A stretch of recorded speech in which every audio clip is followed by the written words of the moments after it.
Alright, good afternoon everyone. I am coming to you from the top of a mountain. Look at that. Look at that view.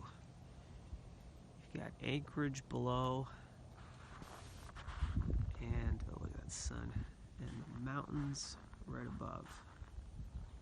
It's one of the best reasons to live in this state is these views. I don't know which one's better, this or that, but this video today is going to be about my new car, newish car. It's a 06 E55 AMG. See that? This was actually my brother's car. He is upgrading to a 2012 E63. And so he wanted to sell it, and I said, what the hell, I'll take it. 470 horsepower, 469 horsepower. 516 pound-feet of torque. It is stock right now. I've got a winter setup with some studded tires. I don't know if you can see them on the camera there, but studded in the back, all-season Continentals in the front, and this will be my new whip. I do plan on doing some upgrades, some headers possibly from Eurocharged, and probably an ECU tune as well. Brings it up to about 540 horsepower or so. But yeah, I just wanted to share this with the channel. This car has been sitting in the garage for like 6 months, totally undriven. Starting to drive it now. We're going to do a full tune-up on it. I'll take you through that as well. Let's hop on inside. We'll get a video clip here. So, keyless go. All you gotta do is put your foot on the brake, and the start-stop is right there. Keys in my pocket. Listen to this engine. Oh, shut up for a second. That's fucking thing. Alright, here we go.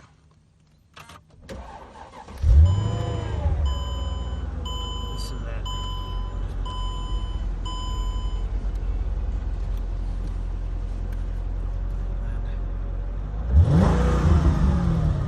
That's the stock exhaust, by the way.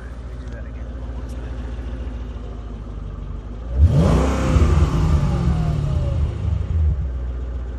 Completely stock exhaust. Shut that down. As you can see, no warning lights. 76,000 miles coming up for a service, so we're gonna do that soon. But it just sounds so good for being stock. Look at this. Rev limiter at 4,000. Never understood why Mercedes did that, but they do. One of the commenters on the first video that I did for this, where I basically just went over it, she wanted to know about the sunroof. So it is a dual pane or panorama, I don't know what you call it, sunroof. You've got two there, two pieces of glass. It does... Maybe it's frozen. Yeah, guys, we live in Alaska, so sunroofs tend to get frozen. But I can show you this. That's the little curtain there. Covers up both of it, makes it really dark in here. And then you can just retract that. For the longest time, I'm like, how are they just retracting that into that little piece of glass? I'm like, oh, it's a curtain, it folds up. Duh. But you've even got a speaker right here. The Harman Kardon Logic 7 stereo system is fantastic in this car. You can't, well, I mean, Bose probably has a little more bass, if I'm honest with you, but this is really good. Really, really good. Suede headliner here. You've got the same control there for the, let's see here. It's kind of weird. Yeah, this is supposed to control the curtain there. I don't know what that is. Maybe it's just locked out because I was using the front one. But it is a really beautiful car. I'm so happy to have it. You guys saw my previous video on the X5. The X5 is gone now. I sold it. It was a beautiful car. It had an auto start, you know, on a German car, but it was just approaching 130,000 miles, and I didn't really want to have to deal with any big ticket issues like a transmission or something, which does tend to go out on those a lot. So I had to sell that away, but I've got this now. This is summer winter car. It's fantastic. Oh, I've got the suspension ride height control here. You press that, vehicle rising, and it'll go up dramatically. You can actually go outside and take a look at it if you'd like. Look at how far up that goes. And then if we lower it back down, let's put it into sport suspension. Sport 2, that's the most aggressive one.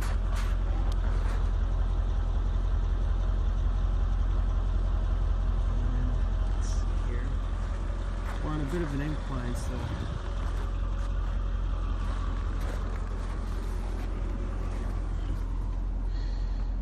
I mean, we've got that. We've got the, let's see here, parking sensors. Let's close that. Guys, it's I kid you not right now, it is, today the temperature is, let's see, no one's gonna believe me here.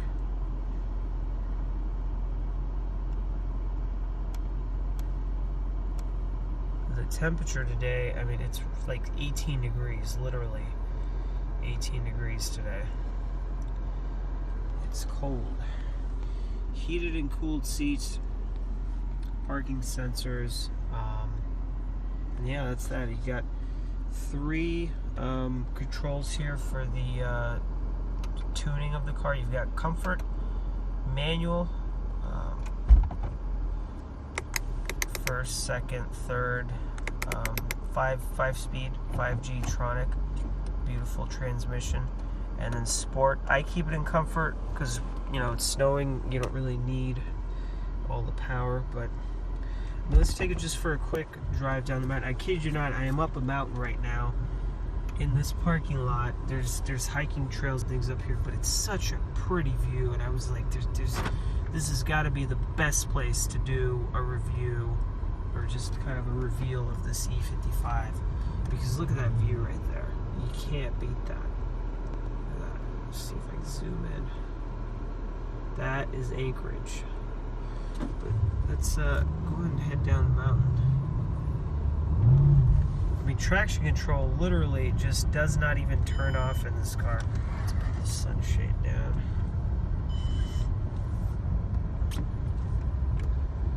Traction control is always working on this car. It's like as soon as you tap the throttle, you get traction control intervention. I'll show you here. Look at this.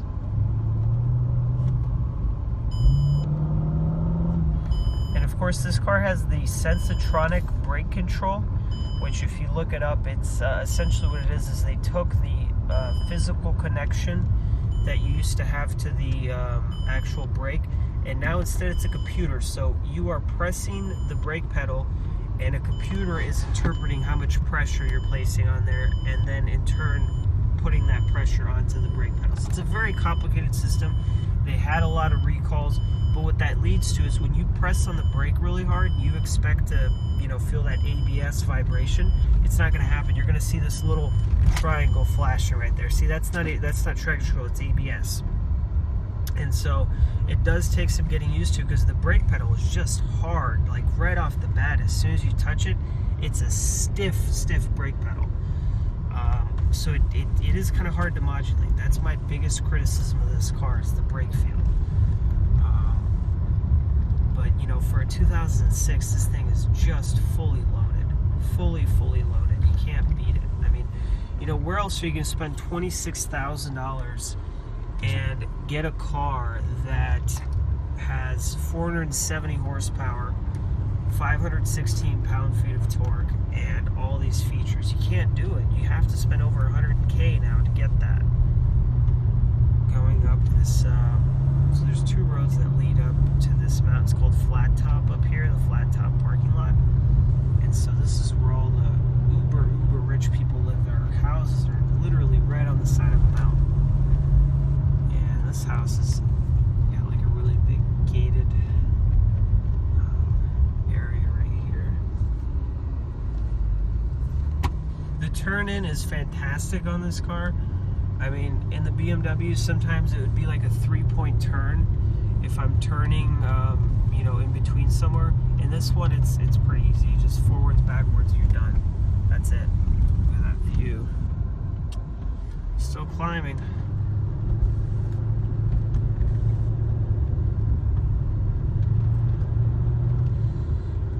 The other thing that I love about this car is when you're in manual mode, it'll hold the gears, it'll bang right off the rev limiter.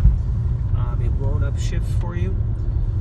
And so the problem with that is the 5G Tronic transmission is not fast at shifting. You can't shift at $6 grand and expect it to happen right then. It wasn't a fast transmission, it was just built to handle torque. So what you can do is you can put it into sport mode, which I'll do here. So you're in sport mode, and you can downshift on the paddle, and this will upshift for you. It will not hold the gear and over rev the engine. It'll upshift for you, and that's really nice if you're like racing or something, and you don't need to worry about upshifting just because this transmission. That's another big complaint, is it's just so slow, and you can't blame them. They need to make something that handles 516 pound-feet of torque, and this car came out in 03. There wasn't really, dual clutches weren't really that prevalent back then. Oh, you gotta love that sound. I love the sound from just 3 to 4,000 RPM, that deep growl, and then it just builds up into like a higher pitch sort of, oh wow. Words can't describe it. I'm running out of words. I'm just gently touching the throttle right now, by the way. This is not even heavy application throttle. But yeah, what else about the car? So it does need a major tune-up. It needs the transmission fluid flush. It needs the spark plugs done, and it also needs the the coolant flush. I'm actually going to put a FobTech intercooler, a dual pass intercooler that I found on their website.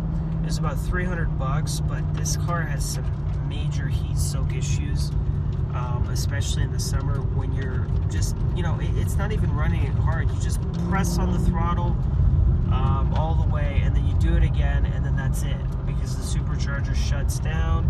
It's the stock cooling system. It's not going to be able to run, you know, really hard acceleration pulls, maybe 2 or 3 at the most. And I've talked to other people, and they said that's the biggest issue with this car, is the cooling. But it's totally fixable. It's $300. I mean, this car's been out for a long time. Performance parts are very cheap for it. You know, relatively cheap when you compare it to what a new car is. You know, you could spend, for example, the 2012 E63 that my brother is getting. It's $2,500 with Rentec to get a ECU tune on it. This car is $600 at Eurocharge, you know, and you just can't beat that kind of pricing. And Eurocharge is highly respected. You know, the cheap prices, sometimes, you know, you see a cheap price and you're like, oh, well, you kind of get what you pay for, but they are really highly respected. I've had friends do their tuning, and it works brilliantly. This is the other parking lot here. Look at that view. Wow. Wow, wow, wow. Look at that view. It is just absolutely spectacular. People love to bring their dogs up here, go hiking. It's a really fun area to do all that.